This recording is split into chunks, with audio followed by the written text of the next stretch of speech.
Welcome to the Integrated Schools Podcast. I'm Andrew, a white dad from Denver. And I'm Val, a black mom from North Carolina. And this is Season 11 Kickoff, Recommitted. Oh my gosh, you're back, friend. We are back, Val. Season 11, it is not the 11th year this podcast has been going, but it is your third year hosting this podcast with me, which is very exciting. I cannot believe that it's been 3 years, and I cannot imagine my life without you. So I am glad that we share this space and friendship and life. It has been such a gift to get to co-host for 3 years.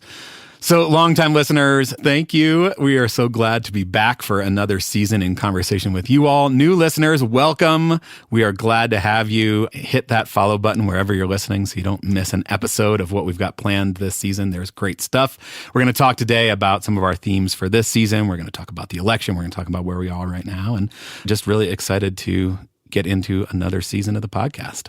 Yeah, I want to say something to our new listeners, because we'll always, hopefully, have new listeners as there will be new caregivers stepping into the space and making decisions, whether their kids are in preschool or in high school, having conversations and being awakened to these ideas in a nuanced way. So want to definitely welcome you to the space. You are always invited wherever you are on the journey. And even if you end up taking steps like outside of this journey and want to come back and be recommitted like we are, we want to invite you back. And then, of course, to our veteran listeners, you all know what this work is about, and you understand that this recommitment is something that you have to do and choose every day, because you'll often be presented with options to choose, like status quo or the more difficult path. And so we hope that you continue to choose the path that is best for all of us. Absolutely.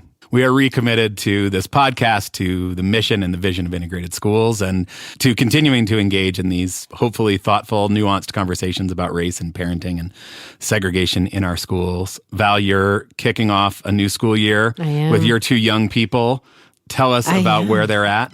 So I have a junior and a sophomore. That's wild. That is wild. Wild. And this year, my sophomore, who was attending an art magnet, has decided to go to our home school, which is our neighborhood school. And they have transitioned into the school year in a way that is like truly beautiful to me. I was taking them to school this morning, and we were listening to a song that was like an oldie for them. It was like a 2006 song. Yeah. And I was like, you know what? There are a lot of parents who complain about their teens, but I'm just really thankful. I like you all, as young people. And so thank you all for being awesome teens. But my junior has started to receive like recruiting calls and letters, which is cool. He's taking like the big ACT in a little bit, which we can talk about, like standardized testing and if we should play that game and how we should play that game, certainly. Yeah. And then my sophomore, as a new student to the school, she's really excited about getting involved. But what I love most about her revelations is that she recognizes that there's some positive change that could happen at the school. And so she wants to use her voice to take the lead in that, even as a newcomer to the space. So dare to say this year certainly has been off to a great start. Being rooted in community now for multiple years feels so good, I think, to the entire family, that we're excited about like forging those relationships. So now in the drop off, the assistant principal's like, hey, and I'm like, hey, and I didn't expect that as a high school parent. We talk about that being possible for elementary school parents, but I get that as a high school parent as well, because my kids are so involved in school, and I'm just really grateful. How about you? That's great. Yeah. I'm in a fairly different position because I've got a 5th grader and an 8th grader. So they're both in their last years at their respective schools. Going back to school has been pretty smooth because they've both been there. They know the schools, they know the people, they know all that. My 8th grader is, a little sick of it. She is not in love with her school, which happens sometimes, but she's there. She's finding things to be excited about. And then my 5th grader, this is her 8th first day of school at this same school. So we have been part of that community for a really long time. And so it's sort of wild to think about this being the last year and moving on from that school, which was such a huge part of our lives for so long. I'm curious, did you love being an elementary school parent? How you feeling about being a middle school parent? It's interesting. I mean, I feel much more connected to the elementary school even still. Middle school, I mean, it just sort of like came and went in a blink, and obviously there's much less room to be involved and engaged as a parent, both because you're there for less time, but also like my kid doesn't really want me in the school every day. Right. She needs her own space to. That's why we need wonderful middle school teachers. I'm telling you. That's right. This is why. Yeah. Absolutely. Yeah. And I'm excited to sort of see what high school brings next year and what sort of engagement and potential for connecting exists there as well. I hope you don't kick me off the podcast before both of my kids graduate, because I do think I'm going to need a friend to talk me through like whatever this is I'm feeling once they move on. I hope you don't leave the podcast before then. Okay, great. I'm never kicking you off. Okay, sweet. All right. We're aligned there. Yeah, we're aligned there. Absolutely. For folks who are new, we wanted to tell you a little more about integrated schools. Folks who have been here probably know this stuff, but maybe not. So integrated schools, we're a national organization. We've got local chapters in 30 some odd cities around the country. We've got a book club. We've got a caregiver connection program. We have a whole bunch of resources on our website, integratedschools.org. And big picture, our mission is to prepare families with racial or economic privilege to commit to integrating our children, drive new narratives about education, and advocate for justice in our public schools. As we kick off this season, we're recommitting to that mission here and using the podcast as a tool to advance that mission. We recognize that you might not have experience as educators or a lot of experience in the field, but you can certainly use whatever skill set you have to support this mission, right? And so advocating for justice might look like you volunteering and recognizing a need in a local school. It might be connecting school administrators to other resources in the community. There's many ways in which to live out this mission, and it doesn't have to look one way, and you don't have to be an expert in schools or young people or education in order to make a difference. Yeah, what you are an expert on is your own lived experience and your kids. And that is the expertise that schools are so often lacking. And so finding ways to get your voice heard and get you into the conversation is certainly one of our goals with the podcast, is to hopefully give some language and some examples of that. And then we'd love to hear from you about how you are engaging, how you are advocating for justice in our school system.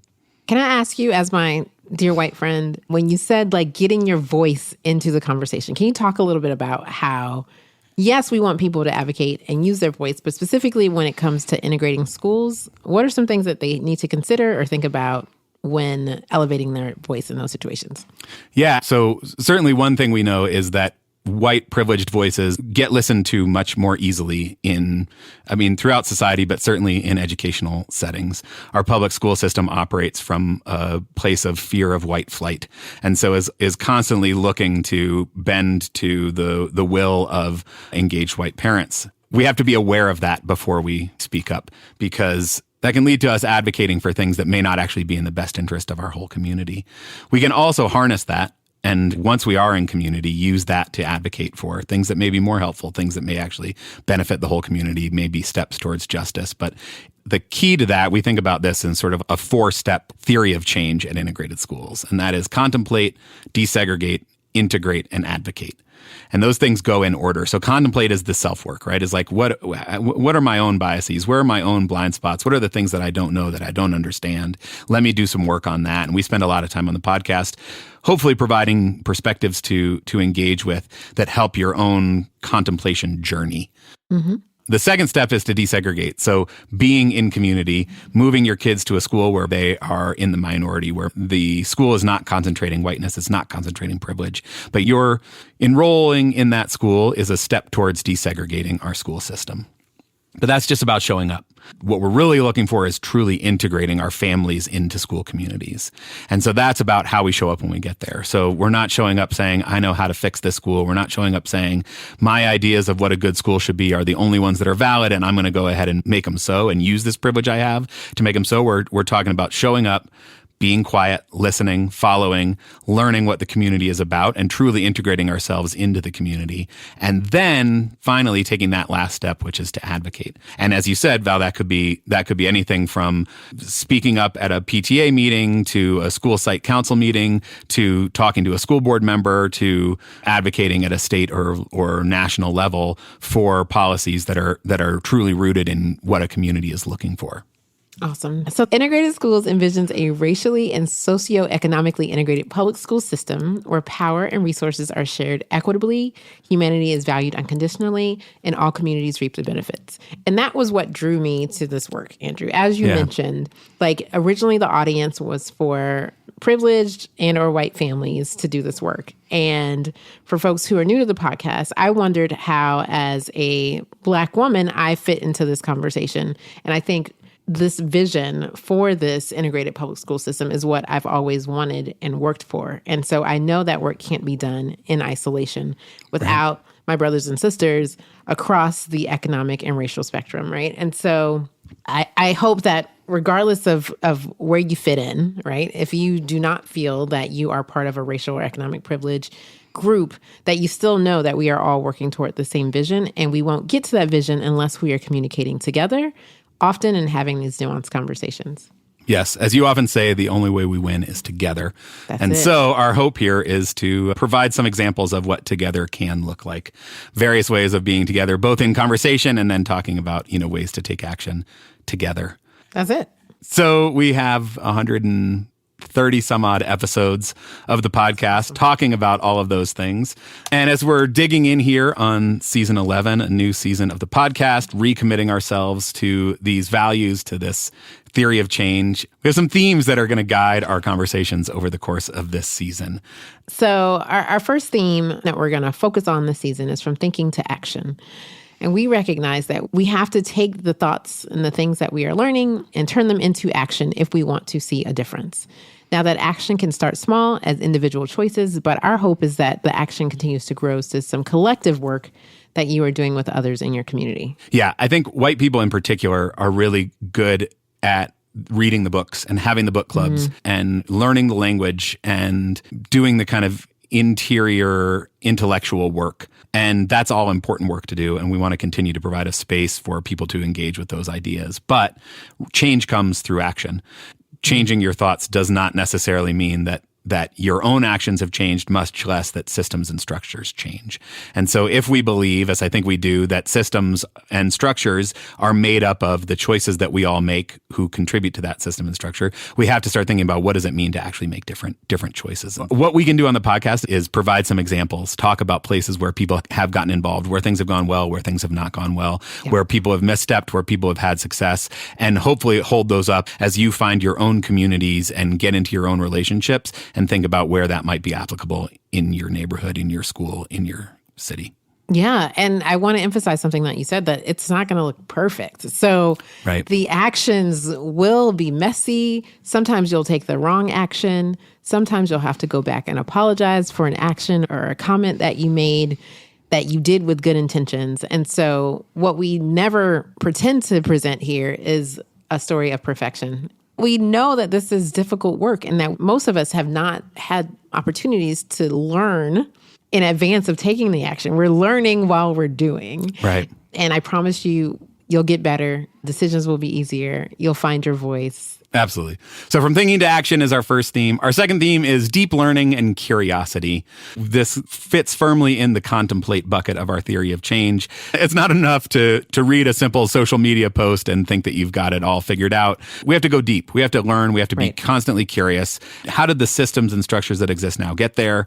How do they impact people? The thing I want to add here is, I think what makes this work so fundamental is you have to be deeply curious about your own ideas and biases, to question why you think the way you think about a certain idea or a school or a way that you think school should be or who should be seated next to your child in class. Yeah. And that part, I think, is probably harder than picking up a book to learn about the history of a town, right? Because that is the internal work that you have to say, oh, wait, I didn't even realize that I had these ideas. And that's one reason why proximity is really important.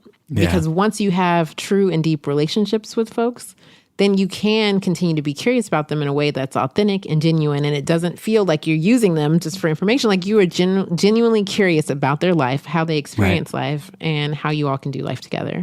Yeah, the self-curiosity is really important. Why do I feel this way? Why do I think this way? And then that genuine curiosity about people who you are in community with, people who may have different experiences than you, because that's the way that you build those meaningful, trusting relationships. I'm curious, why do you think that? Why do you feel that? What is your life like that is different from mine? And how does that kind of impact the way that you think about what a good school is, what you want for your kids, and those sorts of things? And it's out of those conversations when we bring together a differing group of people who are all curious about each other that we can really build meaningful relationships that can then advocate for something that is truly good for everyone.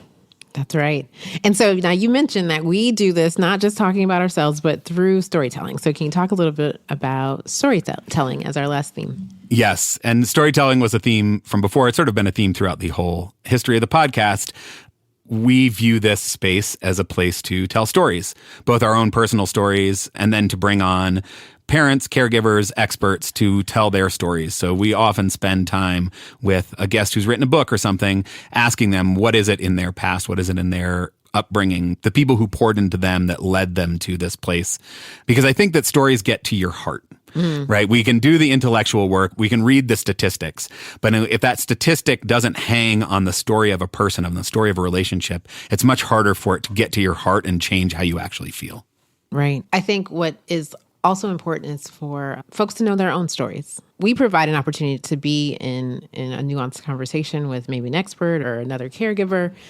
But I think what we also do, Andrew, because we have the opportunity, is to think about the ways what we've learned has impacted our own stories. And we continue to tell the story of how we're growing and evolving. And so we challenge each of you to not only to take in other people's stories, but also to know yours and be willing to share yours, regardless of how mundane you think it might be. So we have stories from people who have integrated schools and are like, yeah, this was just my life. No.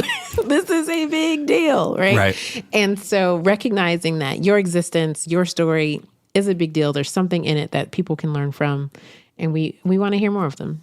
Yeah. Over the course of the season, we'll be telling some more local stories. Last season, we had some local deep dive stories on Denver, on Charlotte. So we will continue to tell local stories as this new season goes along, stories about people developing allyship, ways that it's working, ways that it's not.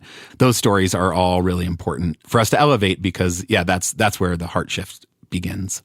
That's right. Now, we want to build a story bank. Can you talk a little bit about that? So we are starting what we're calling our Integrated Schools Story Bank. If you've ever listened to the podcast, you know that we are constantly asking for your voice memos. We still want your voice memos. We still want voice memos. Speakpipe.com/integrated schools. Drop us a voice memo.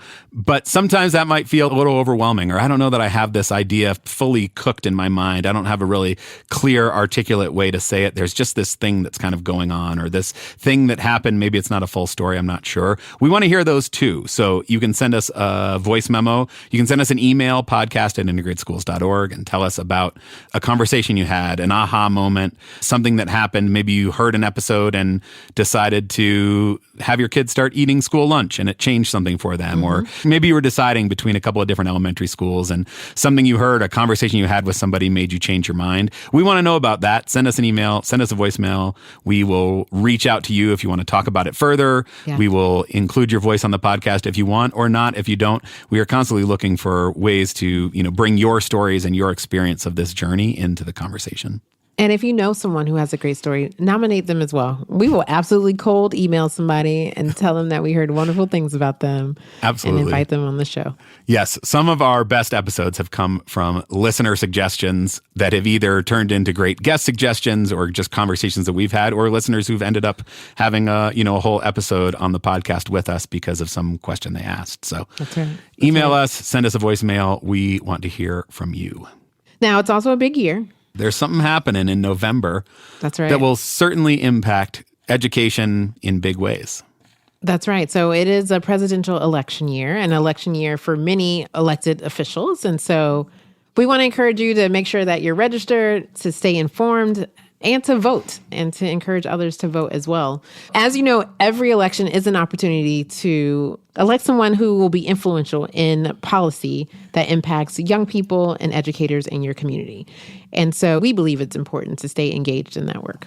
Absolutely. I mean, obviously, the big presidential race is certainly going to consume a lot of the airtime as we get closer and closer to the election. But there are lots of local races happening, including lots of school board races. And in your community, that could be an opportunity to really have your voice heard. So going out and asking candidates, I certainly am not going to get a chance to ask a question of either of the presidential candidates. But I can definitely find a way to be in conversation with people who are running for school board and having an opportunity to ask them, what are their thoughts about school integration? What are they doing about disparate resources or about discipline policies that unfairly target certain groups of students? Where do they stand on things like book bans? I mean, certainly who you vote for makes a big difference, but even just engaging in the conversation, elevating these topics in small local races can really shift the conversation in your community, can shift the conversation that's being had at your school board level, can encourage a school board candidate who may not have thought much about school integration to go think a little more about it and maybe come up with some potentially better, more helpful policies if they feel like there is some energy behind that and that they are going to be held accountable for what they do about that. And I want to emphasize, this is not only election year behavior, right? This is behavior that we can engage in every year, all the time, so that we can work for the vision that we have for integrated schools. Also, election time of year is a great time to get connected to local justice-oriented organizations because lots of people are out working for elections. Those are the kind of relationships that can then sustain this work outside of election years, right? That's right. So getting connected to organizations who are doing important work around the election and then staying connected to them is really important. And I think, as we're looking at the presidential election in particular this year, the importance of building ties to your community could not be bigger than right now in this moment.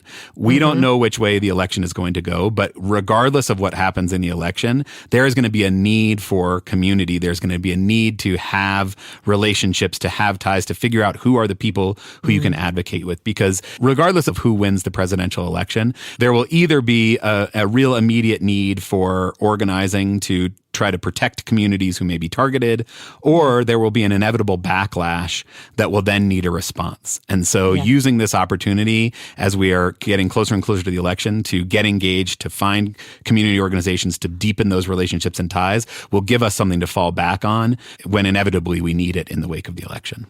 Yeah, I want to also add that those conversations don't only need to happen outside of your home, but also inside of your home. Because if you have young people who are going to school, they will be engaged in some way in election conversations, right? Yeah. Whether one of their peers says something or a teacher brings it up because it's part of the curriculum, like they also can't escape it. And so having conversations with your young people around what is happening, I think is really important because what you said triggered for me, Andrew, that the next day, regardless, our young people are going to have to go to school and figure it out. Just like we all get up the next day and we figure it out. And so I think that's important that the conversation isn't just outside of your home, but inside your home as well. One thing that we believe here is that starting early and often with age-appropriate conversations with our young people around these ideas is really important to give them the foundation that they need to continue the action and the work as they grow up. Yeah, it's going to be a big year. There's going to be lots to talk about. We have some great things planned. We've already recorded a couple conversations you'll be hearing soon. Dr. Sandra Mitchell, who was one of 6 Black girls to integrate her elementary school in 1963 in Virginia, came on to share her story and actually shared some conversations with her father, who's 92, who's just incredible as well. So that's coming. Janelle George, who's a law professor at Georgetown, has been a huge inspiration to me, who we actually met at our live show back in May in DC. She came on. We'll be talking to Michelle Adams, who's been on the podcast before. She's got a book coming out early next year about the Milliken v. Bradley case, and lots of other conversations planned, but still lots of room for other episodes based on your suggestions, listeners. So give us a call, speakpipe.com/integrated schools, or go to our website, integratedschools.org, and click the leave us a voicemail button, or just shoot us an email, podcast@integratedschools.org. We're curious what you want to hear. I think in short, what you said was they don't want to miss an episode of season 11. That's right. That's right. So make sure you have hit that follow button wherever you're listening to this. Make sure you get notified whenever episodes come out. Make sure you're following us on social media at Integrated Schools.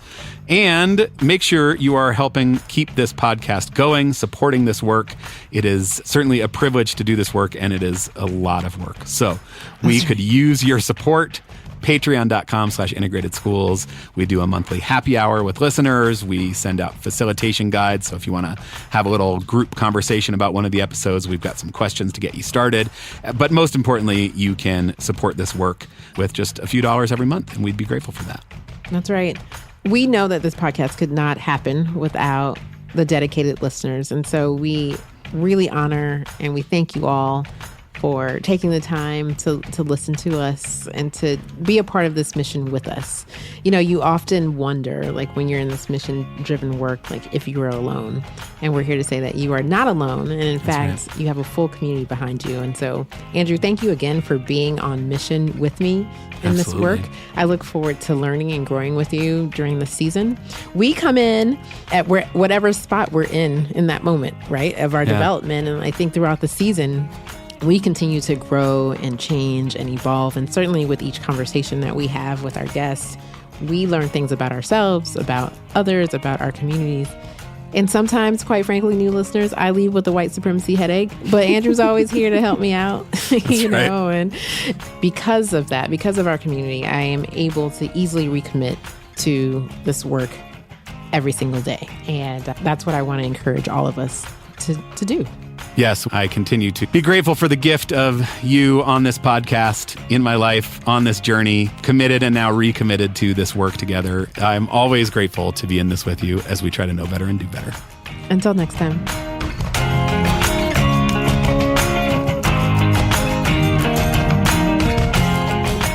Socio. Socio. Okay. There you go. Perfection personified on the 70th take.